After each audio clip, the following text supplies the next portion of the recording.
আজকে যে ছেলেটার বয়স 20, আগামী 20 বছর পরে তোমার হবে 40। আমার এখন 42 বছর। ধরে নাও আমার 4টা সন্তান আছে, 2টা মেয়ে আছে, 2টা ছেলে আছে। তাহলে আগামী 42 বছর যার বয়স আসবে, 20 বছর পরে, 25 বছর পরে হতে পারে, আল্লাহ চাহে তো আল্লাহর দয়ায় তুমি হায়াত পাইলে তুমিও 2টা বাচ্চার বাবা হবা, 3টা সন্তানের বাপ হইবা। তাহলে তোমার এই যৌবন কালটা যদি তুমি সারা দিন মোবাইলেই কাটাও, অশ্লীল ছবি দেখে কাটাও, এক ওয়াক্ত নামাজ পড়তে যদি মন না চায়, তুমি যদি রাস্তার সমস্ত বেড়ি দেখতে মন চায়, পৃথিবীর সব উলঙ্গ ছবি যদি দেখতে মন চায়, আল্লাহর দোহাই করে বলো বাপ, তোমার হাতে তোমার জেনারেশন তারা কি করবে? বলো ভাই, আল্লাহ দিলে তোমার যখন একটা ছেলে হবে 12 বছরের, 14 বছরের, সে কি করবে? কি মনে হয়? সে জুনায়েদ বাগদাদি হবে, সে বাইজিদ বুস্তামি হবে? দোস্ত আমার, নষ্ট না হই, নিজেকে নষ্ট না করি। কিয়ামত নিশ্চিত, আখিরাত নিশ্চিত। নিশ্চিত কিনা? কমপক্ষে বিবেকটা যেন এরকম হয়, ভেতরের দিলটা, ভেতরের আত্মাটা যেন এতটুকু পরিমাণ হয় যে গুনাহ করিলে মনটার মধ্যে অস্থিরতা লাগে, নেক কাজ করিলে ভালো লাগে। এদুর যদি কোনো অন্তরের অবস্থা ভিতরের থাকে, আল্লাহ রাসূল বলছে এখনো সে মুমিন। কিন্তু যেদিন গুনার পর গুনাহ, মিথ্যার পর মিথ্যা, চুরির পর চুরি, মদের পর মদ, জুয়ার পর জুয়া, জিনার পর জিনা, বেবিচারের পর বেবিচার, বেপর্দার পর বেপর্দা, মা বোন, যেদিন আর কোনো অসুবিধা বোধ হচ্ছে না, চেহারায়, সুরতে, চলনে বলনে পাপের কোনো অনুভূতি নাই, আল্লাহর কসম রাসূলুল্লাহ বলে, ধরে নাও ঈমান হারিয়ে গেছে। লা ইয়াজনি জানি হিনা ইয়াজনি ওয়া হুয়া মুমিন। রাসূলুল্লাহ বলে, কোন জিনাকার, ব্যভিচারী নারীর সাথে যখন অপকর্ম করে সে ঈমানদার থাকে না। লা ইয়াসরিকু সারিকু হিনা ইয়াসরিকু ওয়া হুয়া মুমিন। কোন চোর যখন চুরি করে, রাসূল বলে সে মুমিন থাকে না। লা ইয়াশরাবুল খামরা হিনা ইয়াশরাবু ওয়া হুয়া মুমিন। রাসূল বলে কোন নেশাখোর যখন নেশা করে তখন সে মুমিন থাকে না, মুমিন থাকে না। বাপ আমার, কতদিন সুদ খাইলে অভাব মিটবে? কতদিন হারাম রোজগার করলে অভাব পূরণ হবে? পূরণ হবে না। অতএব আখিরাত নিশ্চিত, কিয়ামত নিশ্চিত, মৃত্যু নিশ্চিত। চোখের সামনে প্রতিদিন কত মানুষের চলে যাওয়া, এরপরও যদি আল্লাহকে না চিনি কখন চিনব? আল্লাহ আমাদেরকে বুঝ দান করেন, আল্লাহ আমাদেরকে কবুল করেন। অনেক ছেলে মাশাআল্লাহ এখানে ওখানে দেখেন আপনারা, চাচারা আপনারা তাকায় দেখেন, আপনাদের সন্তানেরা, এরা রংপুরের ছেলে না, এরা আমার কুমিল্লার না, এরা চিটাগাংয়ের না, এরা আপনাদের ছেলে, আপনাদের মহল্লার। আপনারা একটা নজর একজন মুরব্বী তারাইয়া দেখেন, আপনাদের এই ছেলেদের দিকে তাকাইলে দেখবেন কমপক্ষে 90% নামাজ পড়ে না। আপনি দেখেন, আমারও কোন আমি দাঁড় করাই, তোমাদের চেহারা দেখলে তো বাপ বোঝা যায়। আহা, এজন্য বললাম আমার ছেলেরা, চেহারা দেখলে তো বোঝা যায় বাপ তুমি যে এক ওয়াক্ত নামাজও পড়ো নাই। চেহারাটা কালো, চেহারাটা পাষাণ, চেহারাটা দয়া মায়াহীন, চেহারাটা নির্দয়, চেহারার মধ্যে কোনো রসকস থাকে না।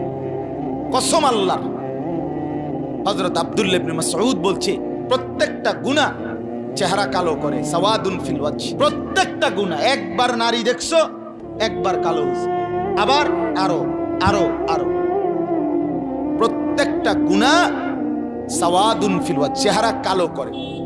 যুলমাতুন ফিল কলব, অন্তরটা অন্ধকার করে। ওয়াহানুন ফিল বাদান, শরীরের শক্তি কমিয়ে দেয়, শক্তি কমিয়ে দেয়, কিচ্ছু ভাল লাগে না। এ মোবাইল টিফোন ছাড়া টানা দিয়া মানে ভাল লাগতেছে না, এরপর মানে এটা ছাড়া অন্যটা পছন্দ না।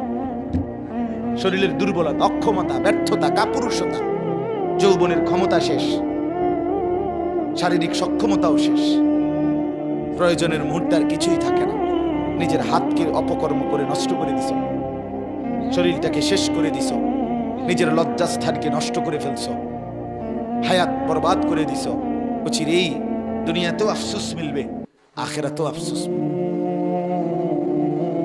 হ্যাঁ, আমি খোলামেলা কইলাম, হিম্মত করে কইলাম,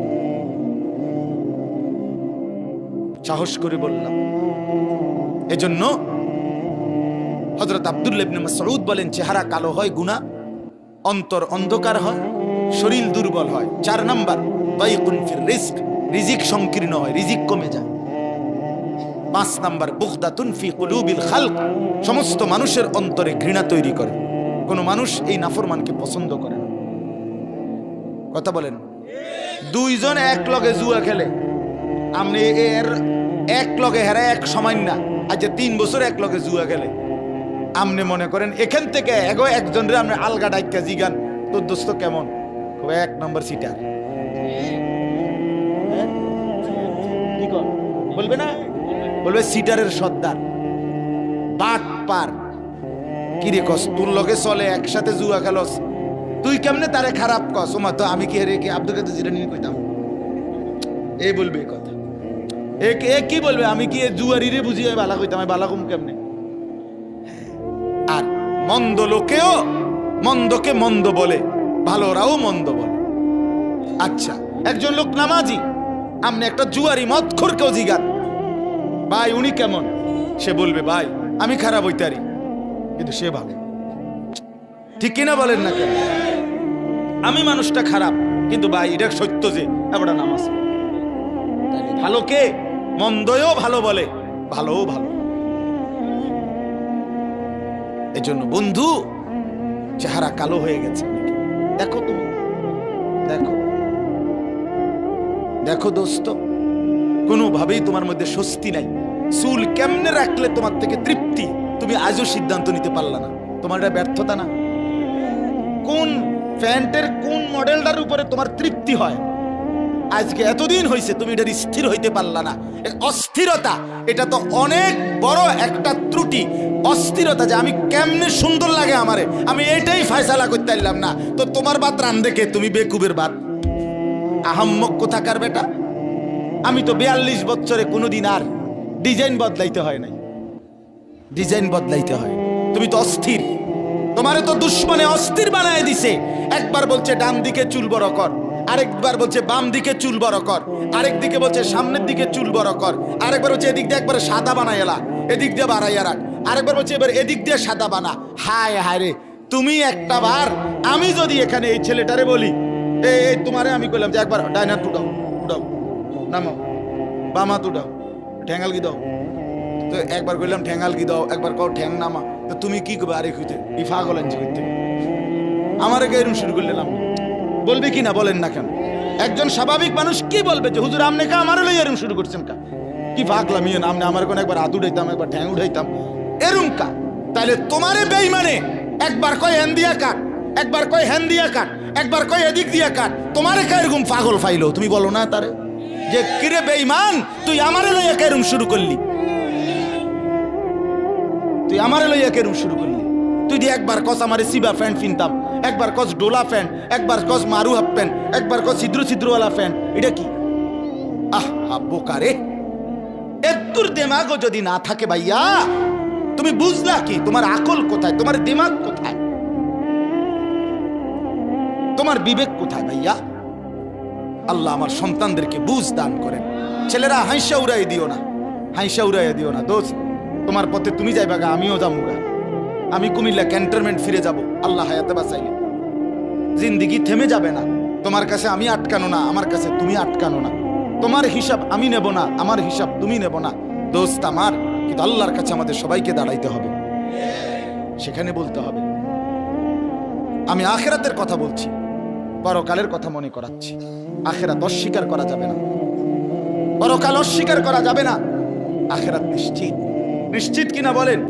অতএব বাপ, মৃত্যুকে তো তুমি আড়াল করতে পারো, যত মাতবরি করো ভাইয়া। আজ হয়তো বাবা তোমার ভয় পাইলা না, মারে ভয় পাও না, কেউরে মনে করো, কিচ্ছু মনে করো না, কিন্তু মৃত্যুকে কেমনে আড়াল, আল্লাহর আযাব থেকে কেমনে বাঁচবা ভাইয়া? কেমনে কেমনে? তালফাহু ওয়ুজুহাহুমুন নার ওয়া হুম ফিহা কালিহুন। আল্লাহ তাআলা বলছে জাহান্নামী, তোমার চেহারাটাকে দুনিয়ার কড়াইয়ের মধ্যে, তেলের মধ্যে, গরম তেলে যেভাবে মাছ এই পিঠ ওই পিঠ করে চাপ দিয়া দিয়া ভাজি করে, তালফাহু ওয়ুজুহাহুম, জাহান্নামের আগুনের মধ্যে জাহান্নামের গাল চেহারা এভাবে চাপ দিয়ে দিয়ে আগুনে পোড়ানো হয়। ওয়া হুম ফিহা কালিহুন, আর তখন জাহান্নামের চেহারা বিভৎস মলিন হয়েছে। এজন্য আমি আমার কথা শেষ, রাত হইছে, আর লম্বা করতে চাই না। ফেরাইবার চেষ্টা আসলে খুব বেশি পণ্ডিতি, অনেক বেশি জ্ঞানের বহর জাহির করা, এটা উদ্দেশ্য না ভাই। আমরারও কষ্ট হয়, সেই সকালে ঘুম থেকে উঠলে এই শুরু হয় দফাদফি, দৌড়াদৌড়ি, উড়াউড়ি, সারাটা দিন, রাতের 3টা 4টা পর্যন্ত এই এক অস্থিরতার জিন্দিগি নিয়েই দৌড়াই আমি। ফিকির একটাই, আমারও ফিকির একটাই, আল্লাহর বান্দারা যেন ফিরে আসে।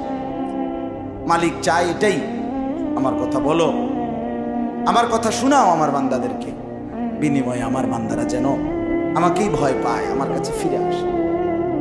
বান্দা যখন ফিরে আসে ভাইয়া, কেউ যখন তওবা করে, ভুল বুঝতে পারে, আবার নতুন করে আল্লাহর কাছে ক্ষমা প্রার্থনা করে, কসম খোদা আল্লাহ তাআলা ভীষণ খুশি হয়।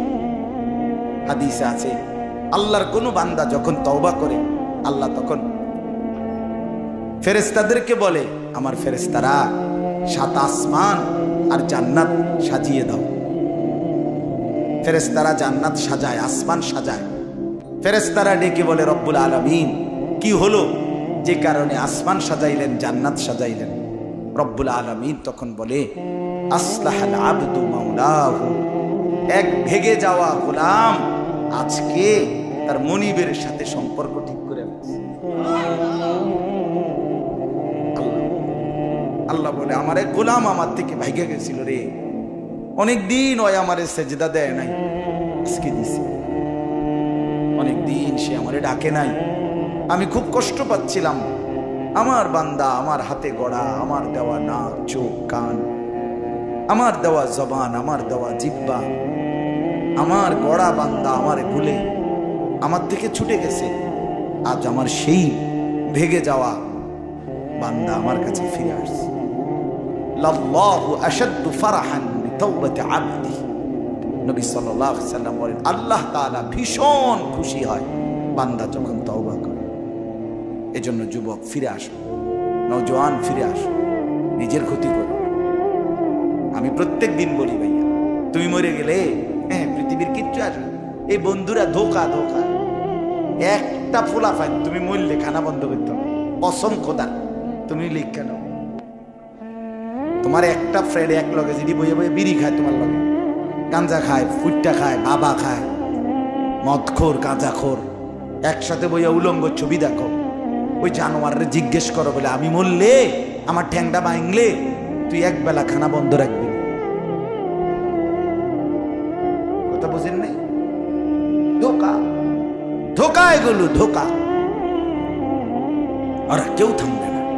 আরে আপন বাপ মরলে যে সন্তানরা দিনের বেলা দাফন কাফন করছে, তারা কি সেই সন্তানরা, আপন সন্তানরা রাতের বেলা ভাত খায় না? কথা বলেন না কেন? পাশের ঘর থেকে খানা রাইন্দাইয়ে আরো বেশি খায়, আরো একটু গোস্ত লাও, যেই কান্দাটা তুমি কাঁদছো আজকে, কি ভাইয়া? তাহলে আপন বাপ, তারপরেও তো সন্তান খানা তোমার লেগে কাঁদবে কি? এর জন্য পৃথিবী আমাদের কারো জন্য থামবে না ভাইয়া, থামবে না। সামনের গাড়ি অ্যাক্সিডেন্ট করে, পেছনের গাড়ি অপেক্ষা করে না, পাশ কাইটা কাইটা চলে যায়। জ্যাম বাইজা গেলে আরো চিৎকার শুরু করে, আরে লোক মরে গেছে, আরে মরলে মরুক বেটা, রাস্তা ক্লিয়ার করতে কম। ঠিক কিনা বলেন না কেন? ধরে বেটা বেটা কেডা মরছে না মরছে বেটা, এর লেগে বুঝি মানুষের রাস্তা আটকায় রে, মানে এই যুক্তি দেখা। তাহলে কেডা মরছে না মরছে মানে তোর মতো এক মানুষ মরছে, ঠিক কিনা বলেন না? তোর মতো এক সুস্থ সবল মানুষ মরছে বেটা, যে একটু আগে হাত নাড়তো, পা নাড়তো, সেই মানুষটা এখন রক্তে ভাসতেছে বেটা। পাত্তাও নাই, কিসের সময়? কার হাতে সময়? সবাই মেশিনের মতো, যন্ত্রের মতো দৌড়াইতেছে। রাস্তায় দেখেন না সিএনজি, অটো, কি করে সবাই, কারো হাতে সময় নেই। ঠিক কিনা বলেন? কে কাকে ঠেলিলা যাবে, কারো হাতে সময়, কে কার জন্য থাম। এই জন্য তুমি নষ্ট হয়ে গেলে বন্ধু, কেউ তোমারে ফিরাবার নাই। তোমার জন্য ভাববে কেউ, ডাকবে কেউ, কাঁদবে কেউ নাই। আরে আপন মা বাপের তো খবর নাই এখন। আপন বাপ সাইয়া রইছে, দেখে তার ফুতে আজকে 6 বছর 9 বছর এক ওয়াক্ত নামাজ পড়ে না, এবারটা বয়ে বয়ে বিড়ি খায়, বন খায়, চা দিয়া ভিজাইয়া খায়। এবারটা মাইছো না সাইকেল নামাজ পড়লে পড়ছে, না পড়লে এদের ব্যাপার। বাবুরে টিহা দনে দিছে, টাকা দিলে খালাস। যদি সুদে টাকা দেয় বাপের কোনো অসন্তুষ্টি নেই, আর যদি টাকা না দেয় এবারটার গজবে আল্লাহর আরশ কাঁপে। ফুতের উপরে লানত দিতে দিতে, অভিশাপ দিতে দিতে শেষ। কারণ টাকা দেয় না, টাকা দেয় না, পুরা গ্রাম হাইটা হাইটা।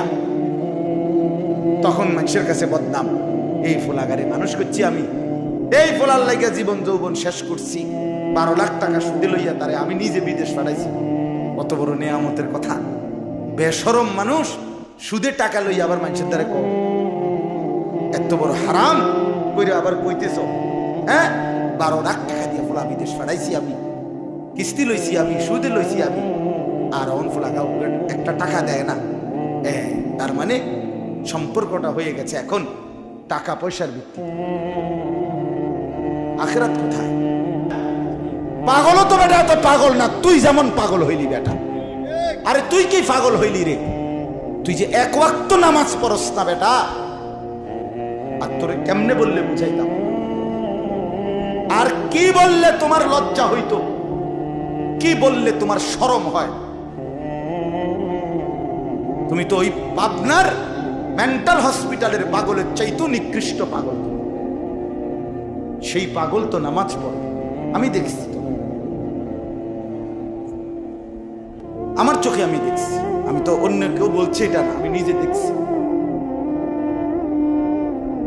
এই জন্য প্রিয় ভাই আমার, দয়া করে নাফরমানির এই জিন্দিগি কষ্ট দিবে, কষ্ট দিবে আমাদের।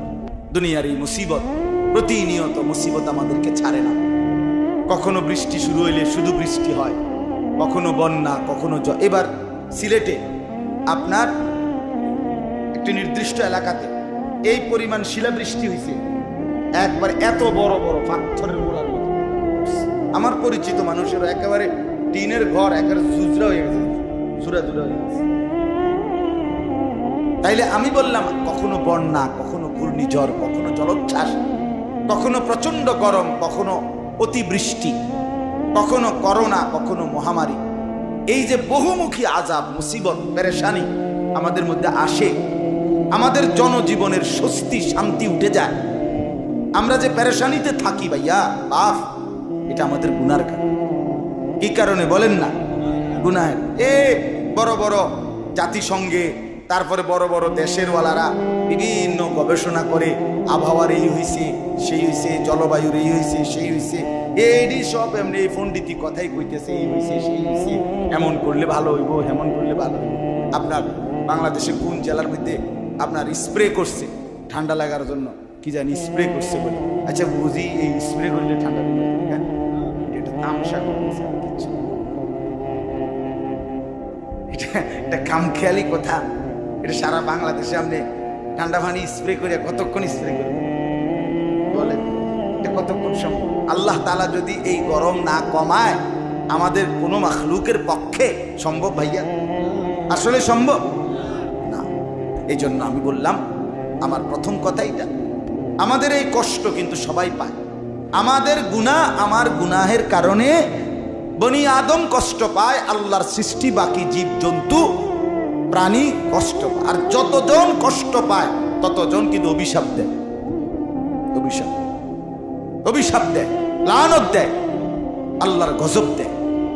এত মানুষের অভিশাপ, এত সৃষ্টির অভিশাপ, আল্লাহর এত মাখলুকের অভিশাপ নিয়ে যুবক তোমার জীবন ভালো হবে না।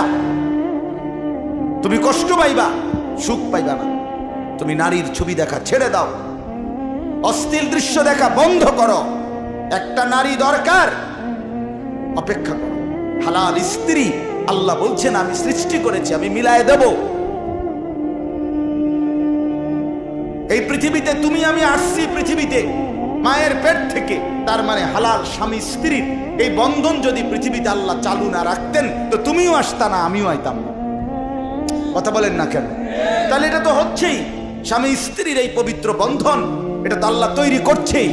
এটা তো প্রতিনিয়ত, প্রতিদিন আল্লাহর জমিনে নতুন নতুন নারী পুরুষ বিবাহ বন্ধনে আবদ্ধ হচ্ছে না? তুমিও তো সেই সিরিয়ালে আসো। তুমি এরকম পাগল হয়ে গেলে কেন? তুমি এমন কুত্তা হয়ে গেলে কেন যে যা দেখো সব দেখতে মন চায়? হিন্দি সিনেমার নর্তকীও দেখো, বাংলা সিনেমার নর্তকীও দেখো, টিকটকের নর্তকীও দেখো, রাস্তার বেহায়া বেপর্দা মেয়েকেও দেখো। এত নারী দেখে, এত অশ্লীল দৃশ্য দেখে তুমি একা পুরুষ, একা যুবক নিজেকে সামলাইবা কেমনে? এক সময় চরিত্র শেষ হয়, শরীরের শক্তি শেষ হয়, যৌবনের ক্ষমতা শেষ হয়, আখেরাতটাও বরবাদ হয়, আর শরীরটাও নষ্ট হইয়া হারবালেও আর ধরে না। তখন আর হারবালেও শুধু কাম। হ্যাঁ আমরা জানি, আমরা জানেন করতে আমরা জানি, তোমার তো ভালো জানি। কারণ আমাদের সাথে অসংখ্য যুবক মহব্বত করে দোয়ার জন্য, বিভিন্ন পেরেশানির জন্য তাদের অবস্থা জানায়, বলে, কাগজে লিখে বলে, কেউ মুখে বলে, মোবাইলে বলে, দোয়া চায়। এক এক ছেলে পেলের হালাত শুনি তো আমরা, শরীরের কি অবস্থা, যৌবনের কি অবস্থা, জিন্দিগিটা নষ্ট করে কি করছে এখন। এখন ভ্যাঁ ভ্যাঁ করে কাঁদে। এজন্য দয়া করে আমরা যদি গুনাহ না কমাই আমাদের মুসিবত যাবে না।